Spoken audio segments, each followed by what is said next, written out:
Hola, muy buenos días a todos. Otra vez bienvenidos aquí a los seminarios mensuales de nuestro Instituto en Investigación en Obesidad. Hoy les quiero presentar a dos investigadores de la Unidad de Políticas Públicas, el doctor Héctor Arreola, quien es economista de la salud y pertenece a la Unidad de Políticas Públicas y a la Escuela de Gobierno y Transformación Pública aquí del TEC de Monterrey, y va a estar con nosotros hoy la doctora Linda Morales. Ella es médica y doctora en epidemiología y tiene una posición postdoctoral aquí también en la Unidad de Políticas Públicas del Instituto.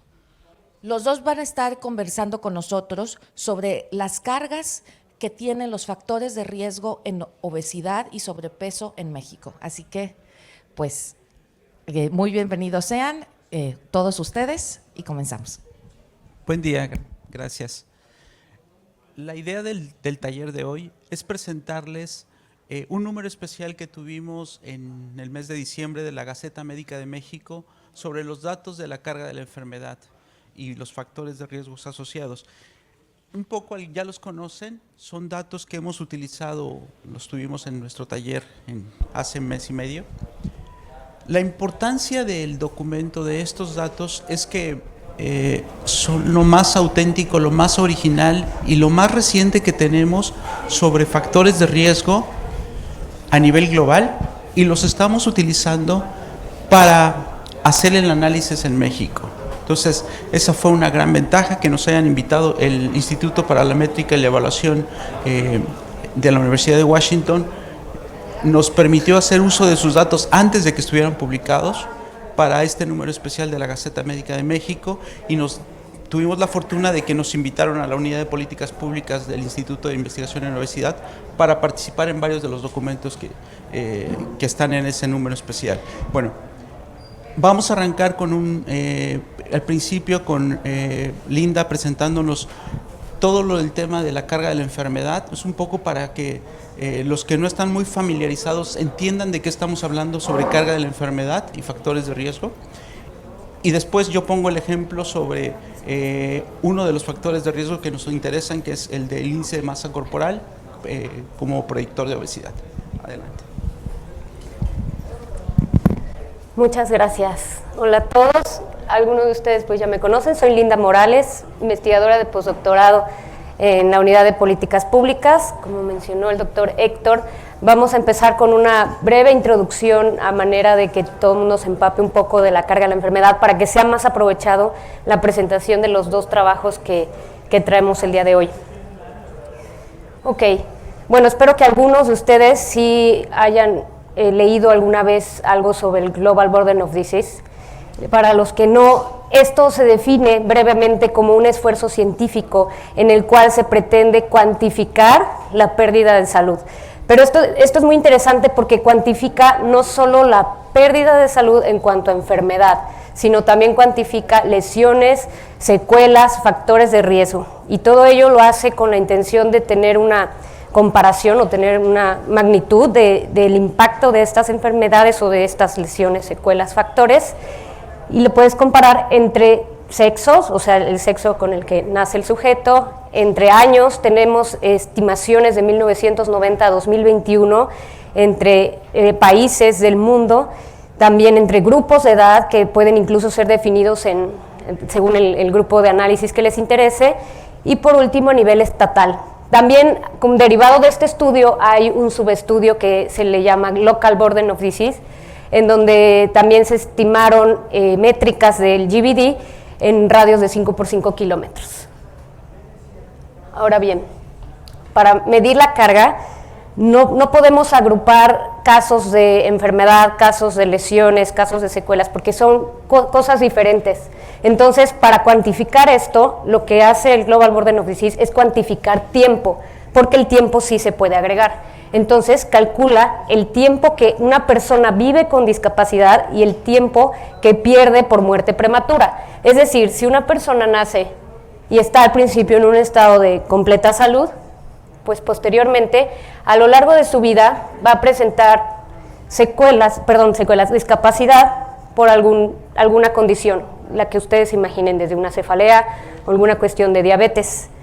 Cualquier cuestión que nos de discapacidad se va a cuantificar a lo largo de la vida. Posteriormente, supongamos que esta persona muere a los 50 años, pero que la expectativa de vida estimada según el GBD fue 84.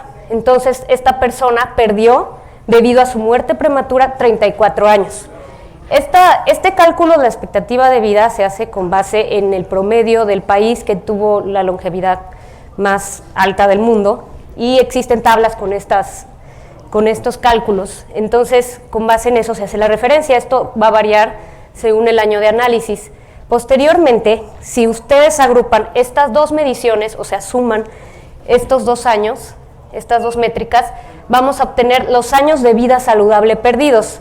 Estos son los términos que ustedes van a encontrar en español, pero si alguno de ustedes ha revisado literatura de la carga de la enfermedad, no es más que los YLDs, que son los años vividos con discapacidad, YLLs, los perdidos por muerte prematura, y nos va a dar esta métrica estrella que conjunta ambas cosas, que son los DALYs.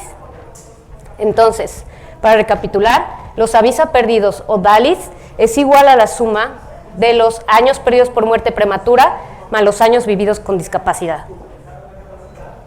Ahora bien, quisiera también repasar algunos conceptos brevemente, porque creo que va a ser muy importante para lo que les vamos a presentar hoy sobre factores de riesgo y sobre índice de masa corporal elevado, que es otro considerado factor de riesgo dentro de este estudio.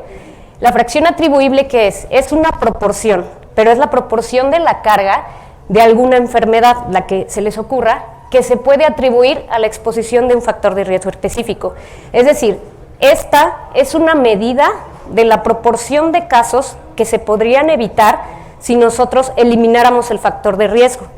Ahora bien, la fracción atribuible poblacional, que va a ser mucho de lo que mencionemos también hoy, se refiere, es muy similar a la fracción atribuible, pero aquí no solo se considera a las personas que están expuestas a ese factor de riesgo, sino se considera a la totalidad de la población, y entonces igual es una medida de la proporción de los casos que pueden evitarse en toda la población si eliminamos el factor de riesgo. Entonces, para ello, debemos comprender muy bien la relación que exista entre el factor de riesgo y el desenlace. Y aquí les traigo este ejemplo para que se entienda como más el concepto. La fracción atribuible, por ejemplo, de años de vida perdidos, o sea, la métrica del GBD, por la enfermedad pulmonar obstructiva crónica, debida a la contaminación del aire. Sería, entonces vamos a identificar estos 3 elementos, ¿no? La métrica del GBD que se trate, atribuida a qué, a qué enfermedad, atribuida a qué factor de riesgo. Entonces son 3 componentes que debemos tener claros.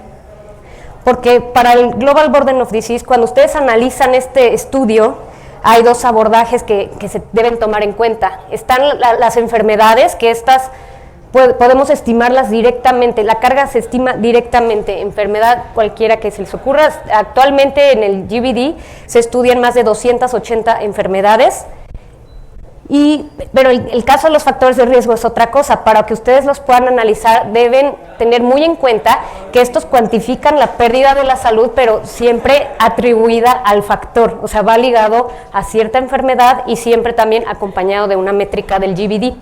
Entonces, los factores de riesgo, por ejemplo, aquí es la carga que se le atribuye a algún factor de riesgo que se les ocurra: haber fumado, por consumo de drogas, exposición a partículas, etcétera. También aquí entra la glucosa en ayuno elevada y entra justo el índice de masa corporal elevado.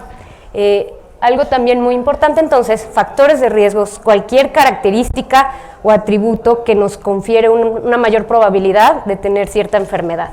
Y otra cuestión que es muy importante aquí es que los factores de riesgo son potencialmente modificables. Y esto es interesante porque aquí hay una gran área de oportunidad para que podamos explorarla y ver dónde se pueden localizar mejor los recursos o los esfuerzos para políticas públicas. Entonces, voy a empezar con el primer trabajo que vamos a presentar. Como mencionó el doctor Héctor, es un número especial que se publicó en diciembre del 2023, sobre todo el volumen de la Gaceta Médica de México fue sobre artículos de la carga de la enfermedad. Analizamos los datos del año 2021 preliminares y bueno, el primer trabajo es sobre los factores de riesgo en general en México en el periodo comprendido de 1990 a 2021. En este trabajo pretendimos justamente buscar o definir patrones y cómo estos afectaron a las enfermedades que más aquejan a los mexicanos en estas 3 décadas. Y bueno, como justamente sabemos, las últimas 3 décadas se han caracterizado por esta transición epidemiológica, donde pasamos de las enfermedades transmisibles a las no transmisibles. Y esto pues se ha estudiado mucho, se explica mucho por la urbanidad, los estilos de vida, y aquí quiero resaltar que los patrones alimentarios también se ha comprobado que es algo que nos ha llevado a esta transición, muy importante, pero no todo ha sido tan malo. Las mejoras de las condiciones sanitarias es otro elemento que nos ha llevado a esta transición, pero también está el envejecimiento de la población, como podemos observar aquí en estas gráficas del INEGI, se observa pues cómo la población de México envejece más. Ahora llegamos a ver a individuos con enfermedades que pues antes no se veían, y ahora esas son nuestras causas de muerte. Entonces, bueno, la metodología de este artículo es interesante. Primero, se seleccionan los factores de riesgo. ¿Cómo se hace eso? Pues se eligen basados en la evidencia científica, pero se lleva a cabo una metodología que se conoce como the burden of the proof, en donde se recopilan artículos que estén publicados, pero que tengan un nivel de evidencia suficiente que nos haga ver que un cierto factor realmente esté relacionado con alguna enfermedad de una forma clara, veraz, reproducible, que el artículo tenga validez científica y que esté, bueno, que tenga ciertas características para que pueda ser tomado en cuenta y se considere como un factor de riesgo válido que está contribuyendo a cierta enfermedad. En cuanto a jerarquía de riesgos, el GBD los divide en 3 grandes categorías: en riesgos conductuales, riesgos ambientales u ocupacionales, y por último riesgos metabólicos, que es justamente donde entra en los riesgos metabólicos el índice de masa corporal elevado.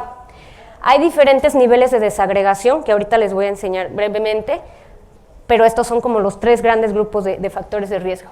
La clasificación de enfermedades en el GBD las tenemos en 3 categorías. El grupo 1 es el que engloba a las enfermedades transmisibles, enfermedades maternas de la nutrición y enfermedades neonatales. Las no transmisibles, que son todas las crónicas que sabemos, y también lesiones, que al menos en este artículo no vamos a abordar en ellas, pero también es algo que pueden estudiar en la carga.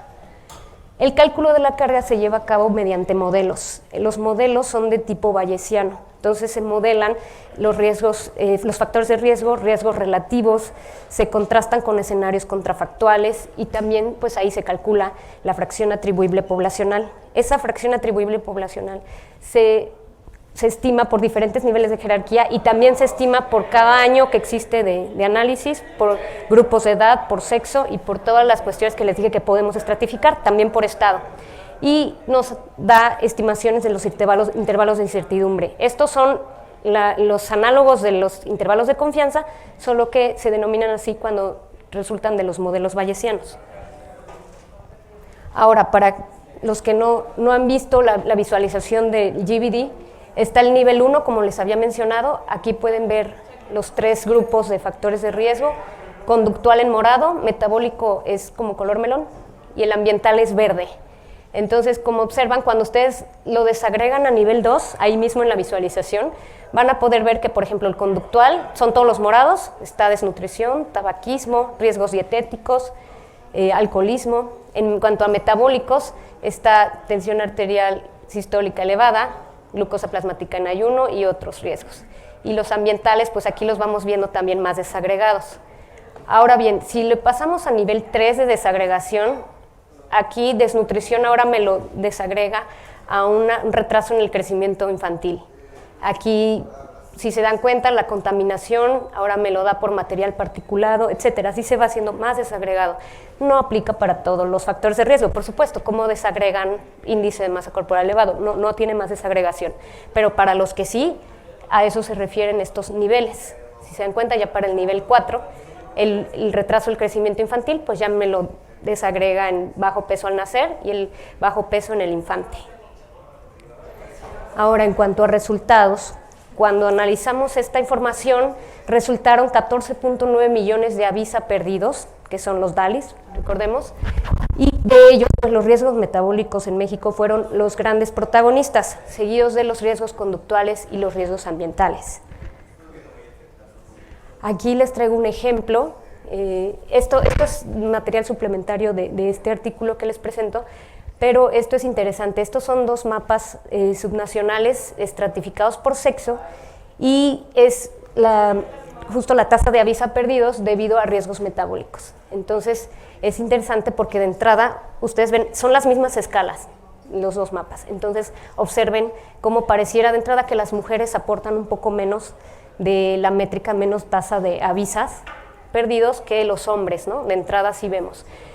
Y un ejemplo que quiero tomar aquí es el de Nuevo León. Las mujeres aportan alrededor de 6,000 avisas por 100,000 y los hombres alrededor de 8,000. Y el caso similar se da en Chihuahua, si se dan cuenta, las mujeres aportan alrededor de 7,000 avisas por 100,000 y acá aportan casi 9,000 avisas por 100,000. Entonces, bueno, si por sexo sí estamos viendo aquí una diferencia y vemos heterogeneidad estatal, que también es interesante. Esto es por todos los riesgos metabólicos, aquí no estamos viendo uno en específico. Aquí, esta es una gráfica un poco compleja, pero los guío porque incluye tasas tanto estandarizadas por edad, que recordemos que cuando estandarizamos quitamos ese efecto de la edad, lo hacemos comparable, y también hay tasas crudas, y también hay porcentajes crudos y porcentajes ajustados por edad, pero los quiero llevar a esta parte, que es esta que marqué en rojo, que son las tasas estandarizadas por edad, y observamos, chequen, estamos observando los 3 grupos de riesgo que había mencionado. Los riesgos conductuales son estos como en rojito, los riesgos metabólicos son los azules y los ambientales u ocupacionales son los verdes. Entonces observamos que la tendencia de los conductuales y de los ambientales en México al parecer va a la baja. Hay una disminución en cuanto a la tasa estandarizada, y estoy hablando de avisas, recuerden los avisas que conjunta muerte y discapacidad. Pero los metabólicos, pues sí parece que van en un ascenso. El ascenso es alrededor de 6.5% a lo largo de 3 décadas. Perdón, aquí se tapó un poco la escala, pero es del 90 al 2020. Y los riesgos conductuales y los riesgos ambientales, pues disminuyeron 50.8 y 62.9 respectivamente. Ahora, aquí observamos esta gráfica. Es el ranking que ocupaban los factores de riesgo en 1990 en México versus cómo están ahora en 2021. De entrada, y recuerden el código de color, porque es el mismo cuando ven la visualización del GBD, los como meloncito o beige son los metabólicos, los conductuales son los morados y los verdes son los ambientales. Observen cómo los metabólicos subieron, todos subieron en el ranking para 2021, y bueno, 4 de 5 primeros lugares corresponden a riesgos metabólicos en México. En primer lugar lo ocupa la glucosa plasmática en ayuno, podría estar derivado obviamente a los patrones dietéticos que tenemos en el país, y el índice de masa corporal elevado es el segundo lugar. El índice de masa corporal elevado, como vemos, subió, el porcentaje de cambio fue 34%. De ahí, si nos vamos a los riesgos conductuales, vemos que los riesgos dietéticos aumentaron también, un 4.5%, pero vean, el ranking fue del lugar 8 al 4º. Y los demás riesgos conductuales disminuyeron, como vimos que la tendencia es a la baja, pero es a expensas, por ejemplo, de la desnutrición, del alcoholismo, que aquí está, 78% de disminución de la desnutrición, 29% de alcoholismo y casi 60% del tabaquismo. Y en cuanto a los riesgos ambientales, observamos que hubo una fuerte reducción de la contaminación del aire, y la reducción más grande se la llevó el agua y saneamiento inseguros. Perdón, aquí no está en verdecito, pero estos disminuyeron 92%. En esta gráfica observan la distribución de los factores de riesgo por sexo, y los colores se refieren a las enfermedades. Aquí sí estamos viendo enfermedades específicas. Cuando vimos las otras gráficas nos referíamos a la tasa de avisas por todas las enfermedades, pero aquí sí estamos viendo en colores enfermedades específicas, igual son tasas de avisa o DALIs, y observamos que son bastante consistentes entre hombres y mujeres. El primer lugar es la glucosa plasmática en ayuno, el segundo es el índice de masa corporal elevado. Aquí hay una diferencia entre hombres y mujeres en cuanto al consumo de alcohol, Pero vean, pues los riesgos dietéticos, pues sí es el quinto lugar, y acá en los generales es el cuarto. Es algo muy importante en nuestro país. Y otra cosa a resaltar es que si observan las barras de colores, los que más predominan es el naranja y el rosa, que corresponde a enfermedades cardiovasculares y a diabetes y enfermedad renal, que son justamente las principales causas de muerte en México. Entonces, vemos como si lo podemos asociar a estos factores de riesgo. Ahora, esta gráfica se conoce como heat map. Parece que tiene mucha información, y sí, porque si se dan cuenta ahora agrupamos a todos los estados de la República. El orden es según su índice sociodemográfico. Está ordenado de mayor a menor índice sociodemográfico. El índice sociodemográfico es una escala que se utiliza en el GBD, que va de 0 a 1, donde 0 es peor índice sociodemográfico, y agrupa 3 características, que es el ingreso per cápita, el nivel educativo y la tasa total de fertilidad. Entonces, los peores estados son ellos, y la Ciudad de México, bueno, pues es el estado con mayor índice sociodemográfico en el país. Está correlacionado con el índice de marginación, al 90% más o menos.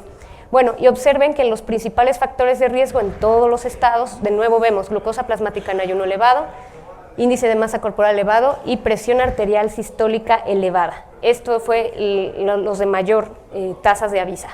Pero si observan para los últimos 3 estados, que son Oaxaca, Guerrero y Chiapas, los de menor índice sociodemográfico tuvieron mayor impacto aquí en la desnutrición materna infantil, la contaminación del aire, y si observamos aquí en riesgos ocupacionales, como que aportaron mucha tasa de avisas. Y en cuanto a estados con un nivel, índice sociodemográfico más elevado, vemos aquí, por ejemplo, colesterol LDL elevado, temperatura no óptima, y también, esto es interesante, la baja actividad física, que si vemos aquí, lo encabeza justamente la Ciudad de México, baja actividad física. Este es el análogo del que acabamos de ver, pero aquí lo estamos observando para niños menores de 5 años, el pasado era para todas las edades. En cuanto a niños menores de 5 años, observamos que los principales riesgos que contribuyeron a las tasas de avisas o DALIs fueron el bajo periodo gestacional o el periodo gestacional corto y el bajo peso al nacer. También el retraso en el crecimiento infantil, contaminación por material particulado y lactancia materna subóptima. Estos fueron los 4 grandes protagonistas. Y aunque obtuvimos la tasa más alta de avisa en estos y en todos los estados, observen que hay heterogeneidad, ¿no? También estatal. Y por ejemplo, en que es el primer lugar, el bajo peso al nacer y periodo gestacional corto, vamos en un rango que va de los 10.031 hasta los 5.000 en la Ciudad de México, hasta los 5.339 en el Estado de México. O sea, sí hay diferencias entre los estados. Y bueno, otra vez resaltar que Oaxaca, Guerrero y Chiapas tienen las tasas más elevadas justamente de estos primeros factores, y también se agrega que son los principales aportadores de avisas en cuanto al recurso de agua, al recurso de agua inseguro. Ahora, esta gráfica también tiene mucha información, pero los voy a ir guiando. Aquí en el eje de las Y vemos que se observa la tasa de cambio anualizada, es decir, si ustedes observan hacia arriba hay números positivos, quiere decir que la tasa de DALIs aumentó, bueno, de DALIs o de muertes, porque estamos viendo aquí las 2 métricas. Si lo vemos hacia arriba, la tasa aumentó. Si lo vemos hacia abajo, hay números negativos, quiere decir que la tasa disminuyó. Aquí se graficaron por todos los 32 estados, por eso se ve como manera de scatter, aquí vemos que fue por índice sociodemográfico. Del lado izquierdo van a observar a los que son de menos índice sociodemográfico, y del lado derecho a los que tienen mayor índice sociodemográfico. Donde observamos cambios más significativos es aquí en la parte de los DALIs o avisas, en donde vemos que los riesgos conductuales y los ambientales, si se dan cuenta, llevan como una misma tendencia, en donde los estados de la República con menos índice sociodemográfico parece que están reduciendo estas tasas de riesgos ocupacionales y ambientales, pero vean lo que pasa en los riesgos metabólicos, se invierte, quiere decir que justamente los estados con menos índice sociodemográfico tienen mayor aumento, un aumento rápido de estos riesgos metabólicos, y que los estados con un mayor índice sociodemográfico van a la baja en cuanto a los metabólicos. Entonces sí vemos que hay heterogeneidad, que si bien los riesgos metabólicos son los que encabezan nuestro país, sí tenemos que voltear a ver y hacer zoom en cada estado y ver qué está funcionando en algunos y en otros no. Y bueno, a manera de discusión, como vimos, los factores de riesgo metabólicos protagonistas en México son la glucosa plasmática elevada y el índice de masa corporal elevado, los cuales no son solo los protagonistas, sino que aumentaron significativamente en estas últimas 3 décadas.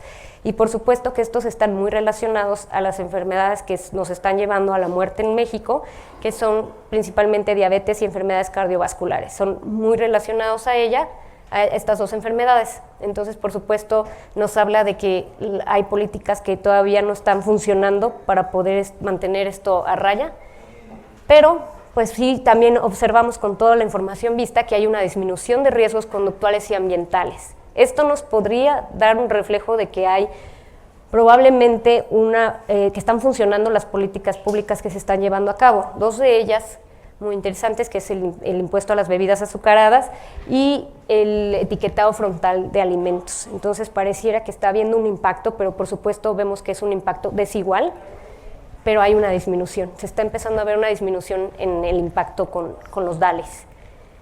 Y bueno, la inactividad física y los riesgos dietéticos han aumentado para algunos estados. De nuevo, si bien hay unas cosas que están haciéndose bien y funcionando, debemos revisar las que no.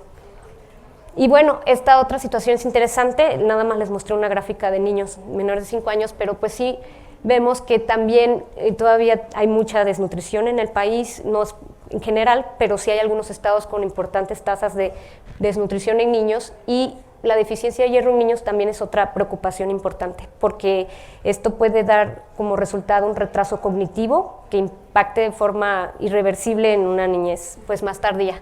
Entonces, a pesar de que ha habido esfuerzos por dar suplementos alimenticios y todos, la verdad es que no se ha alcanzado a todos los estados de manera igual. Y pues el GBD justamente pretende eso, dar una herramienta a los tomadores de decisiones para que puedan destinar sus recursos de forma que funcione para todos, haciendo ese zoom para ver qué funciona, qué no y cómo está el panorama de salud.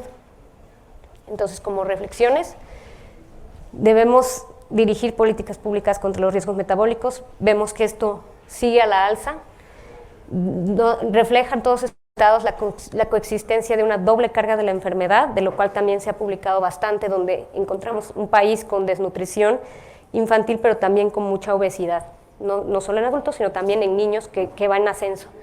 Y bueno, como decía, este estudio justo subraya la urgencia de políticas específicas, y recordemos que no se puede generalizar porque pues no todo funciona para todos. También debemos dar una revisión a nivel local, y este estudio justo nos lo permite. Entonces ahora cedo la palabra al doctor Héctor. Gracias. Gracias, Linda.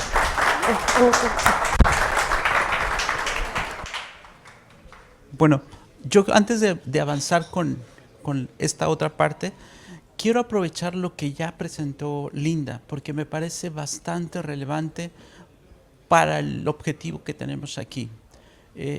Y más bien, les voy a dar una pregunta a ustedes. ¿Para qué les sirve o cuál es la utilidad de la carga de la enfermedad para ustedes, para lo que hacen?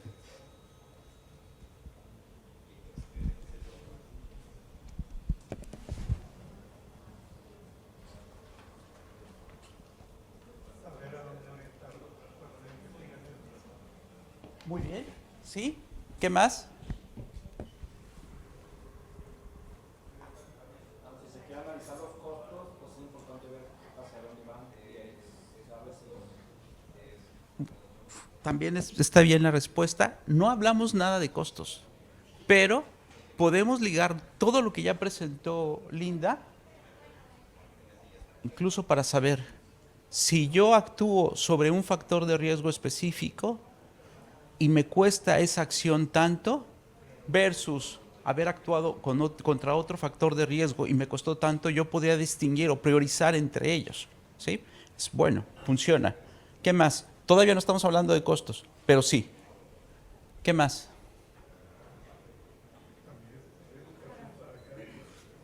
No te escuché, hermano, perdón.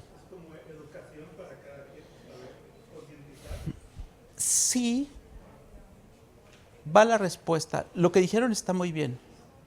Lo que yo quiero es que todos ustedes se dedican a hacer investigación. De alguna u otra forma hacen investigación. Lo que queremos es que la investigación que hacen la podamos traducir o la llevemos hasta el nivel de carga de la enfermedad, ¿sí? Porque ya puede hacer que yo, lo que trabajo de manera específica sobre glucosa o sobre una enfermedad particular, diabetes, enfermedad renal, la pueda comparar contra otras enfermedades, actuar contra otras enfermedades o bien con lo que está pasando en otra parte del mundo, ¿sí? Esa es una ventaja de la carga de la enfermedad y eso es un poco la insistencia de que ustedes conozcan por qué es relevante esta información, que ya la pueden usar, les sirve incluso para documentar mucha de la investigación que hacen, pero también queremos que además ustedes desde abajo empujen, ¿sí? Que lleven la investigación que realizan, si es factible, hasta este nivel, que lo traduzcan ya en ¿qué más quisiéramos? En avisas perdidos, en DALIs, porque es la medida de resultado más utilizada en la investigación en salud desde los últimos 10 años. ¿Sí? Además de todo esto que yo les dije, es que también nos permite, como lo mencionó Linda, actuar. Nos permite hacer política pública. Básicamente, como lo estábamos mencionando, con los ejemplos que ustedes dieron, si le juntamos el valor de actuar de manera específica contra un factor, podemos hacer política pública. Y ese es el fin de la unidad de política pública. Y creo que ustedes pueden también convertir su investigación o traducirla en política pública. ¿De acuerdo?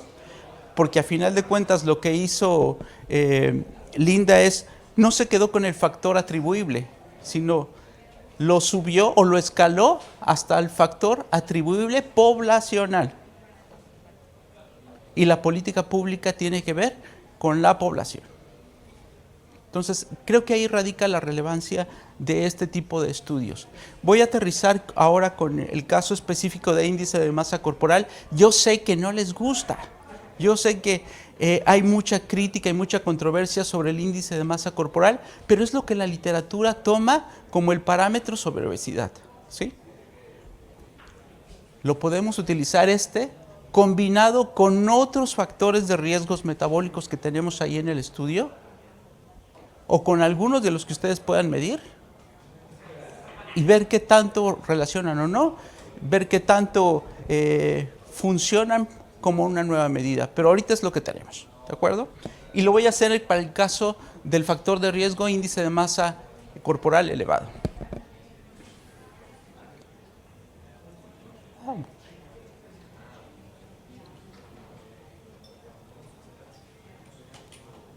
Bien, similar a lo que presentó Linda, esto es el caso de México 2021, tienen del lado izquierdo todas las muertes que sucedieron en 2021 en México por causa, las principales causas, están los grupos compactos. Y del lado derecho, los años de vida saludable perdidos, también por causa. Y vemos la parte roja, esto de aquí, en cada barrita, corresponde al factor atribuible, ya sea de las muertes o de los avisos perdidos, ¿sí? Entonces vemos que para el caso las infecciones respiratorias y tuberculosis en 2021 fueron la principal causa de muerte, seguida de enfermedades cardiovasculares, la diabetes, neoplasmas, etc. En el caso de los avisas, siguen siendo las enfermedades respiratorias la principal causa de pérdida. La diabetes sigue teniendo en segundo lugar, casi son el mismo listado, ¿sí?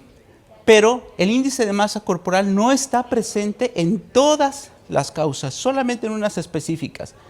Cardiovasculares, enfermedades, diabetes y enfermedades renales, los neoplasmas, algunos trastornos neurológicos, y lo mismo pasa acá en los avisa. Si yo desempaco un poco más estas causas de muerte y de pérdida de avisa, podemos ya ir viendo cómo está el valor. Miren, esta es la proporción de todas las muertes de diabetes en las que está presente el factor, índice de masa corporal elevado, ¿sí? Es en donde más, de las enfermedades que tenemos, es en donde más está presente este factor de riesgo. Si lo hacemos contra avisa, tenemos lo mismo. Después, las enfermedades hipertensivas. De este lado, lo mismo. Entonces, nosotros podemos ir desempacando por enfermedad, por grupo de edad, por sexo, qué tanto un factor de riesgo está presente o no en las muertes o en los años de vida saludables perdidos. Luego, además, como lo presentó Linda, yo puedo revisar la tendencia. Esa es una ventaja, que puedo tener el análisis a través del tiempo. Puedo saber qué pasó con ese factor en la población específica, en este caso en México, ya sea por género, hombres, mujeres, y además por grupo de edad. Tenemos los diferentes grupos de edad.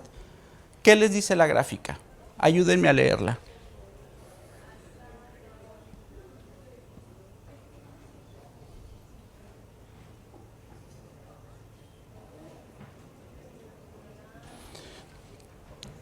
De entrada, parece ser poco la relevancia para estos dos grupos de edad. ¿Cuáles son? Los menores de 14 y de 15 a 49 años. La tendencia mayor de crecimiento se dieron en estos dos grupos, es donde las tasas son más altas, sí. ¿Cuál es este? Mayores de 70, y el segundo es el de 50 a 69 años. Pero ahora, ¿esto es cierto lo que estoy diciendo? ¿No es relevante para estos dos grupos de edad? Eso es solamente la tasa. Avanzamos. Se las voy a cambiar. Este es el valor de exposición o valor de resumen del factor de exposición. ¿Qué estoy diciendo? Es decir, en la población, en el grupo de edad específico o de género, de sexo, ¿en cuántos casos está presente el factor y lo podemos atribuir? Pues miren, lo que yo decía en la gráfica anterior, para estos dos grupos, de menores de 14 y luego el de 15 a 49, ya parecen ser muy similares a lo que pasa con los otros, ¿sí? Entonces, ahora ustedes díganme, ¿qué encuentran de diferente en esta gráfica? ¿Qué hay para los hombres? ¿Qué hay para las mujeres? ¿Qué les dice el gráfico?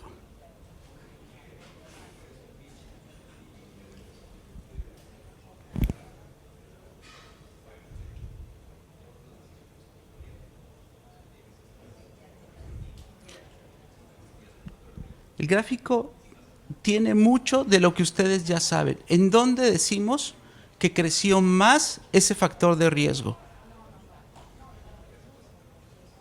Porque hay tendencia. Si ustedes ven la inclinación de las líneas, eso se llama la tendencia. Y nos está diciendo un poco lo que resumía Linda en su presentación anterior, esas tasas de cambio. Bueno, la inclinación de las líneas es la tasa de cambio.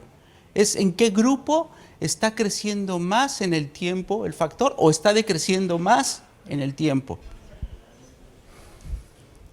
Y además observo algo bien interesante. Bueno, en principio, este grupo de edad, ¿cuál es? Mayores de 70. Ya como que se quedó relegado en comparación con qué grupos. Este creció mucho. Y pues ya tenía lo estábamos viendo desde el anterior, era muy importante. Pero el que me llama mucho la atención es vean la tendencia, la inclinación de este grupo. ¿Cuál es este grupo? Los niños, exacto. Resulta que en los menores es donde hemos observado el mayor crecimiento en la prevalencia de ese factor. Eso ustedes ya lo están diciendo, siempre lo han dicho, lo saben, la literatura lo documenta. Pues aquí está, ¿sí? Entonces, si nosotros estamos utilizando este tipo de información para hacer política pública, ¿a dónde tienen que dirigir la política pública? ¿A dónde? Pues a los niños. No estoy diciendo que olvidemos a los otros, ¿sí? Pero el que ha tenido una pendiente, un crecimiento más elevado, por lo menos en ese periodo de tiempo que estamos analizando, son los niños, ¿sí? Entonces, tenemos que hacer política pública para todos en general, pero concentrarnos con los niños. Siguiente. Bueno, lo mismito que les presentaba a Linda, ahora lo hacemos. ¿Cómo ha cambiado este factor de riesgo a través del tiempo? Y también lo saben. Pasamos del 90 en una situación en la que teníamos muy pocos estados en los cuales teníamos una prevalencia muy alta, la presencia del factor de riesgo que fuese significativo. Pero en el 2021 el mapa se pintó de rojo, es decir, se incrementó en casi todos los estados la presencia de ese factor de riesgo. Y lo podemos hacer igual por grupo de edad, por sexo, por índice de nivel socioeconómico, y podemos encontrar dónde se encuentra y cómo llamamos a eso focalización de la política pública. Pues justamente para eso sirven los datos. Lo que estamos diciendo nosotros es, aquí están los datos, úsenlos, explótenlos y que les sirva como base documental para el trabajo que ustedes están haciendo. Y si logran o logramos de manera conjunta escalar sus datos, su investigación a resultados que reporten a visas, entonces podemos proponer política pública. ¿Sí? Esa es la importancia de este tipo de estudios. ¿Y qué creen? La importancia parece que es un número no tan significativo, pues ¿qué creen? Porque es la Gaceta Médica de México, que tiene un factor de impacto muy pequeño. Pues ¿qué creen? Sí, tienen toda la razón. Pero resulta que este es uno de los pocos países en donde hemos podido hacer el ejercicio de utilizar la evidencia, los datos. Nos han prestado los datos de la carga de la enfermedad, pues para analizar de manera más profunda la situación en el país. ¿De acuerdo? Y entonces voy a regresar acá porque no mencioné algo. Y no se alcanza a ver por la forma en que compactamos los gráficos, pero es bien relevante señalar, están comprimidos, pero hay una parte que me interesa señalar que sucede con esta curva, que cuando la expandimos o lo vemos más alargado, nos muestra que parece ser que la tendencia en cierto periodo del tiempo, es decir, de 2000, más o menos 2006 a 2012, un sexenio, se aplana la tendencia, es decir, no se da este crecimiento. ¿Qué significaría eso para ustedes? Que la curva, en vez de seguir creciendo, de tener esta tendencia, se vuelve plana o se viene para abajo. ¿Cómo lo interpretan?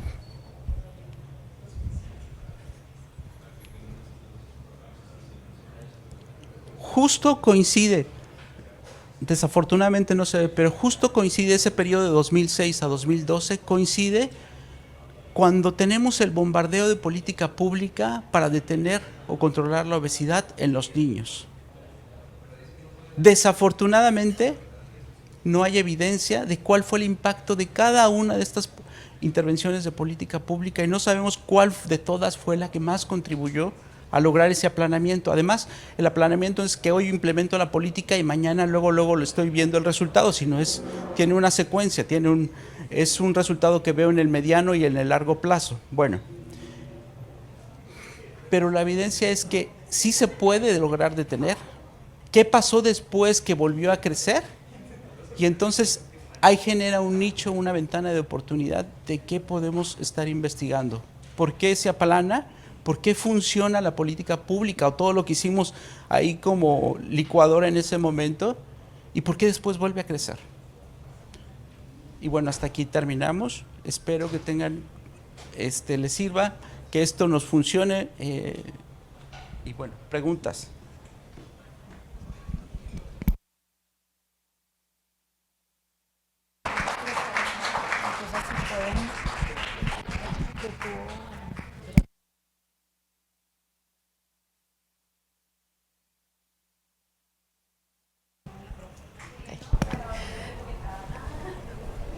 Bueno, pues preguntas. Muchas gracias a Héctor y a Linda.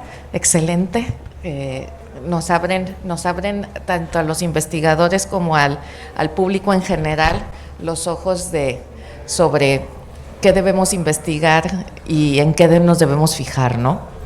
Preguntas aquí del público.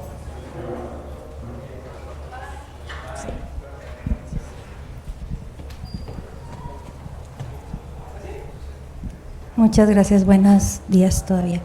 Muy interesante, muchas felicidades, la verdad me ha gustado mucho la información y me quedo con ese gráfico final, no sé si lo pudieran proyectar. El siguiente, el de las tendencias. Bueno, me llama mucho la atención, me ha parecido muy interesante porque usted nos hace la pregunta hacia dónde tendríamos que dirigir los esfuerzos, ¿verdad? Y bueno, hemos contestado que es a los niños. Sin embargo, veo un comportamiento muy similar entre las personas en edad reproductiva. Entonces, hasta dónde tendremos que hacer una combinación, porque es muy similar el comportamiento morado con el rojo, y a lo mejor sí podemos dirigir a los niños. Sin embargo, muchas de las situaciones que ocurren en los niños están altamente relacionadas con la morada, ¿no? Con la que tiene ahí en morada. No sé si nos puede dar una explicación de eso. De las recomendaciones en el documento, en este último documento, pero también están en el documento de factor de riesgo, es que sí, incides en la política pública en un grupo de edad temprano, porque eso va a tener repercusiones en los grupos de edad que le preceden. Entonces, con toda razón, ¿sí? Y hay una cosa también, aparte de este grupo que mencionas, el grupo de edad, en edad reproductiva. Hay diferencias entre hombres y mujeres, ¿sí? Esa tendencia que estás mencionando tiene que ver más con las mujeres. Es el otro grupo en donde también creció mucho el factor de riesgo. Entonces, también hay que estudiar qué está pasando ahí, y creo que muchas de las investigaciones que están haciendo está perfilado también a ese otro grupo relevante para lo que estamos viendo aquí. Sí. Gracias. ¿Otra pregunta? ¿Alguna otra pregunta? Yo tengo varios. Sí. Doctora Linda, ahorita mostraron en nueve diapositivas el impacto del impuesto y también del etiquetado. Pero, por ejemplo, he acudido en algunas conferencias con el doctor Barquera y él indicaba que todavía no era posible medir el impacto, por ejemplo, del etiquetado. Y, por ejemplo, cuando busco información de cómo se ha distribuido los ingresos por estos impuestos, también no hay información al respecto. Es decir, ¿dónde podemos visualizar ese impacto que podríamos ver o que usted nos comentaba sobre esas dos políticas en específico? Gracias. Sí, no, dije que era una probabilidad de que estuviera funcionando, que algo estuviera saliendo bien, puesto que los resultados nos arrojan que hay un impacto en los avisas. Si bien es cierto, es un impacto que se tiene que analizar después de un periodo. Algunos artículos, sobre todo en cuanto a impuestos en bebidas azucaradas, sí reflejan que ha habido cierta mejora, pero todavía no es algo concluyente, por eso mencionaba que era una probabilidad. No lo puedes ver en la carga, o sea, la carga de hecho no pretende explicar el por qué ni el cómo, sino el qué. Pero sí es muy atinado tu comentario, es como una posibilidad de que en algunos lados se está haciendo bien algo, por eso vemos la disminución de los riesgos conductuales y ambientales, pero no es algo que todavía, claro, tenemos que verlo con zoom. Yo quiero complementar la pregunta. Es cierto, todavía no podemos responder a eso, un poco porque lo mencionaba, la política pública que implementas hoy no te da el resultado inmediatamente mañana, sino tienes que esperar ciertos años para ver qué pasó. Pero además, una de las conclusiones que nosotros traemos es que no todo es, por más que nosotros le movamos o implementemos política pública solamente en el sistema de salud, estamos haciendo algo demasiado pequeño que contribuye muy poco a lo que queremos mover, ¿sí? Tenemos que mover la política pública de manera combinada, no solamente en el sector salud, sino también en educación, en otros sectores que también influyen en este factor de riesgo. Lo que notamos, y especialmente sobre los impuestos a este tipo de alimentos que contribuyen al factor, es que las personas modifican, sí te afecta de manera directa el que te hayan subido el precio de un alimento, de una bebida. ¿Pero qué crees? Por racionalidad económica nos ajustamos en el tiempo, ajustamos nuestra canasta de consumo, es decir, me cuesta más caro esta bebida, pues la sustituyo por esta otra. O cambio simplemente mi canasta. Es una racionalidad económica. Y entonces lo que estamos observando, no solo en México, lo que estamos observando a nivel internacional es que la política fiscal sí está teniendo resultados, pero de corto plazo, ¿sí? Después, por la racionalidad de las personas, se están ajustando las canastas de consumo. Y entonces tenemos que incidir con otro tipo de política que refuerce a la política fiscal que tú estás haciendo. A eso me refiero, de que no es solamente de un sector, no solamente al sector salud le corresponde la política pública, sino tenemos que reforzarla por varios lados. No sé si hay otra pregunta, ¿puedo hacer más? Quizá. Puedes buscar los estudios de Carlos Monteiro de Brasil, Carlos Monteiro y Camila Corbalán de Chile. Ellos tienen ese tipo de análisis en donde han evaluado el impacto de esas políticas en Chile, que fueron los primeros que implementaron la del etiquetado, y los de Brasil, Carlos Monteiro, que han establecido lo de los ultraprocesados, la clasificación por ultraprocesados. Entonces ellos tienen ese tipo de análisis. Y yo quería pues como agregar algo respecto a la pregunta que hacían ahora de para qué nos sirve esta información. Entonces, pues refuerza lo que hemos venido discutiendo de la importancia de intervenir en primera infancia, en los primeros 1000 días, en mujeres con edad fértil, o bueno, a mí no me gusta llamarlo mujeres con edad fértil, pero mujeres que quieran embarazarse, en mujeres embarazadas y pues en la primera infancia, porque sí hay estudios que muestran cómo la salud en esta etapa de la vida moldea la salud o modula la salud en la adolescencia o en la adultez. Entonces yo creo que es la justificación que se necesita para poder intervenir en primera infancia, pero de una forma preventiva, o sea, que las intervenciones y la política pública busquen es la prevención más que la resolución completa de una condición o de una patología.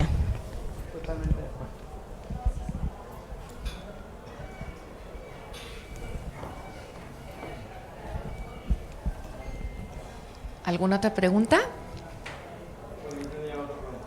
Pues... Doctora, una duda. Cuando veíamos la gráfica, en específico la que señaló usted en rojo, veíamos que los riesgos conductores iban a la baja, pero los metabólicos iban al alza.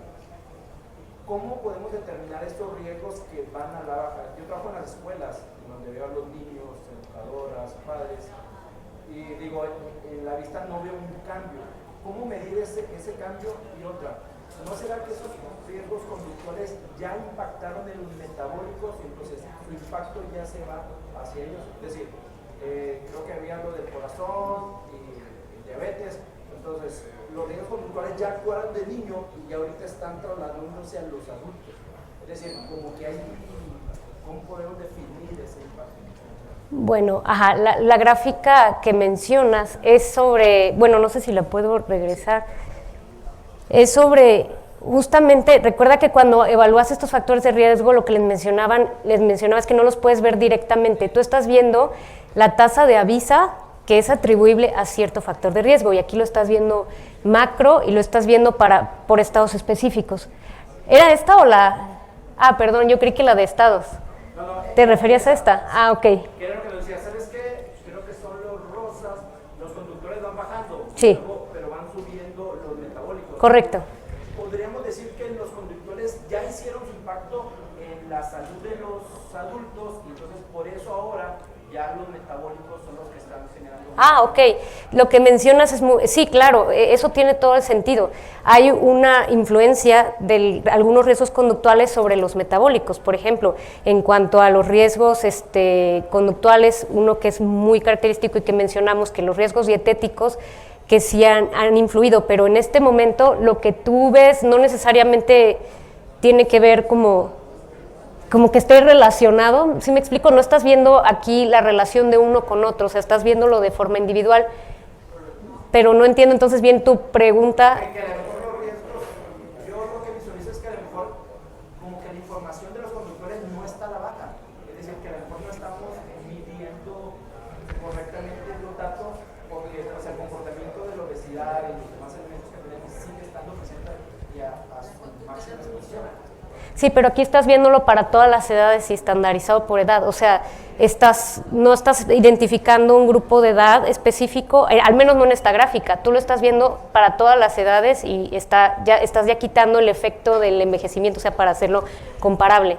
Entonces, lo que estás observando sí es esa tendencia. ¿Cuáles riesgos? Pues para eso te sirven otras gráficas. Si ya quieres hacerle un zoom específico a un riesgo, y para eso te sirve justo este estudio, dependiendo tu pregunta de investigación. Ok, es que quiero ver cómo está en la infancia. Bueno, detengámonos a ver si en la infancia justamente es como tu hipótesis, si realmente aquí estamos viendo en ascenso más bien los conductuales, pero cuando tú lo ves en total, de todo, la tendencia es así.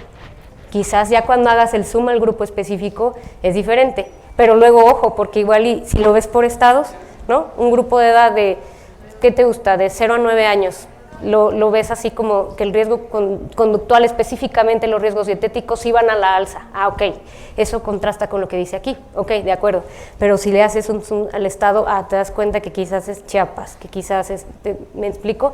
Entonces, cuando tú lo ves así, estandarizado por edad, para todo el país, y estas son tasas estandarizadas de Avisa y las de abajo son muertes, la tendencia es así, tal cual, donde vemos que el metabólico va hacia arriba, las tasas, y lo demás hacia abajo. Y es el paquete, o sea, es todo el conjunto de riesgos conductuales, pero igual, a lo mejor tienes razón, analizando uno por uno cuáles son los que han subido, cuáles se han mantenido y cuáles han bajado, ¿sí?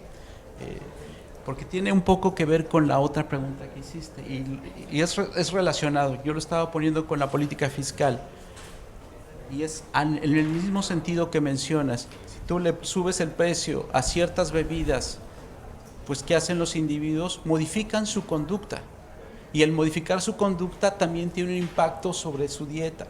Entonces tiene que ver o impacta lo metabólico. Sí, es cierto. Entonces, para eso te sirve. ¿Hasta qué profundidad nos permiten llegar con los datos? Sí tiene algunas limitaciones, pero creo que te ayudan a responder, pero además la ventaja es que te permite encontrar nichos de oportunidad de investigación.